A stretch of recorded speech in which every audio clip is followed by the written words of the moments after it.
दोस्तों, भारत का सबसे बड़ा ट्रेन दुर्घटना हाल ही में ओडिशा में हुआ है। भारतीय इतिहास में पहली बार ऐसा हुआ है जिसमें कि 3 ट्रेन आपस में टकराए हैं। तो आखिर इतना बड़ा हादसा हुआ कैसे और इस हादसे में कितने लोगों का जान गया है, कैसे क्या हुआ, इन सभी चीजों को जानने के लिए द वर्ल्ड्स मिस्ट्री के इस वीडियो में बने रहिए एंड तक।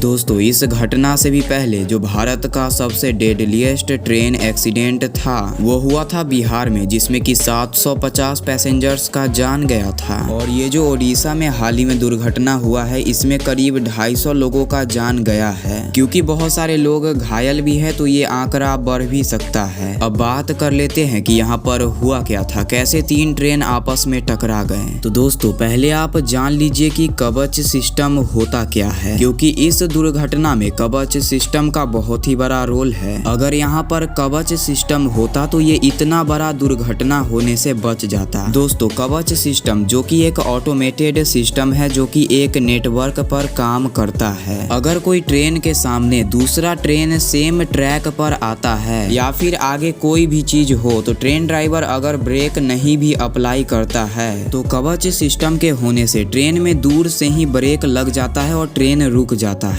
तो सवाल ये है कि यहाँ पर कवच सिस्टम काम क्यों नहीं किया। तो यहाँ पर अगर आप सोच रहे हो कि कवच सिस्टम में कोई एरर आ गया होगा, कवच सिस्टम ठीक से काम नहीं किया होगा जिस कारण से इतना बड़ा दुर्घटना हुआ है, तो मैं आपके जानकारी के लिए बता दूं कि ये इतना टेक्नोलॉजिकली रिफाइंड है कि 10,000 सालों में एक बार इसमें एरर आने का चांस है। तो यहाँ पर आप सोचो ना कि कोई 10 साल 20 साल या फिर 100 साल में नहीं बल्कि पूरे 10,000 सालों में एक बार चांस है कि इस सिस्टम में एरर आ सकता है। यानी कि इस सिस्टम में एरर आना एक तरह से इम्पॉसिबल है। तो फिर यहाँ पर ये घटना हुआ कैसे। तो मैं आपको बता दूं कि यहाँ पर कोई कवच सिस्टम था ही नहीं, क्योंकि रेलवे का जो नेटवर्क है वो 60,000 किलोमीटर तक फैला हुआ है और यह कवच सिस्टम अभी सारे ट्रैक्स में इंस्टॉल नहीं हुआ है और यहाँ तक कि अभी 2000 किलोमीटर में इंस्टॉल होना भी बाकी है। तो यहाँ पर यह कवच सिस्टम अवेलेबल नहीं था जिस कारण से इतना बड़ा दुर्घटना हुआ है। तो चलिए अब जान लेते हैं कि एक ट्रैक पर 2 ट्रेन आपस में टकरा सकता है, लेकिन ये तीसरा कहां से आया।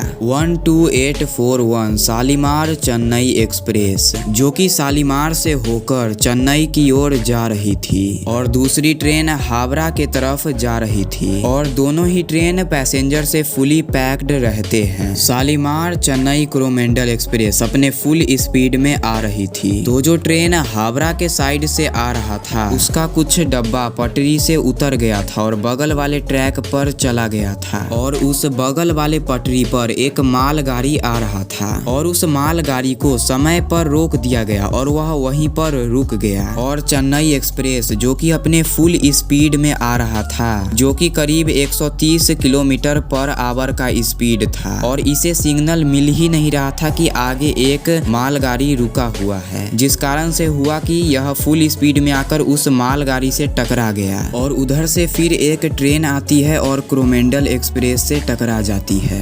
तो आज के इस वीडियो में बस इतना ही। आशा करता हूँ कि आपको सारा कुछ समझ में आ गया होगा। बाकी इस दुर्घटना में जितने भी लोगों का जान गया है उन सभी की आत्मा को भगवान शांति दे।